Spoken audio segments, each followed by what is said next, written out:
Of light rain to start off the day, and as you get in your car, you might need to use your windshield wipers this morning. Right along the 10 freeway as you make your way through San Bernardino, and as you head northward into San Dimas, that is where we are seeing the light rain this morning. Otherwise, a mostly cloudy sky from Whittier to Long Beach, Anaheim, seeing a little break in the clouds. Otherwise, along the 5 freeway as you make your way up into Kern County through the Grapevine, we are looking at a mostly clear sky, but portions of the San Gabriel Valley right along the 210 freeway. This is where we are seeing some light rain forming this morning. So we do have some positive improvements on the drought monitor. Of course, we see the latest monitor drought conditions released at 5:30 in the morning every Thursday. We continue to see improvements. So now a lot of the desert locations out of more areas out of moderate drought, still abnormally dry from Ridgecrest to Barstow and all the way to Palm Springs. But again, we continue to see the positive improvements, and that is some good news. Otherwise, we will have more information on your weekend forecast and the warm-up headed our way in just a few minutes. For now, I'll send it back to you.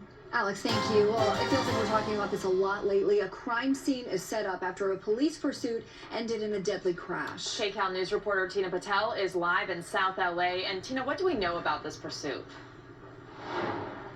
Well, it's hard to tell from here because the car that was involved in that pursuit has now been taken away. It ended up crashing into this parked car on the street. Now, LAPD is the one that responded to this crash, but they say it was actually Gardena police that had been pursuing that other driver earlier in the morning hours. They tell us that Gardena police had actually backed off from the pursuit when this crash happened, but it's not clear exactly how early they had backed off and if the driver realized or not, and that's why he may have been still speeding coming through this neighborhood. Again, he crashed into a parked vehicle. He ended up dying, and we're still trying to figure out exactly the timing of the pursuit and then the crash. And who exactly was in the car? Yeah, the driver passed away. There was 3 other people that were told were in there, and they were all passengers. It looks like they will all survive, but they were taken to the hospital to be treated.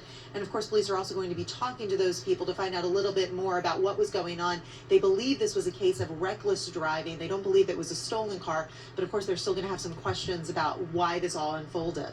And Tina, we have been reporting recently on similar incidents, as Marcy reported. And a key here is witnesses. Do we know if there were any witnesses? A wave of crime is plaguing the metro lines, and a manhunt is underway for the suspect in a deadly stabbing in Long Beach.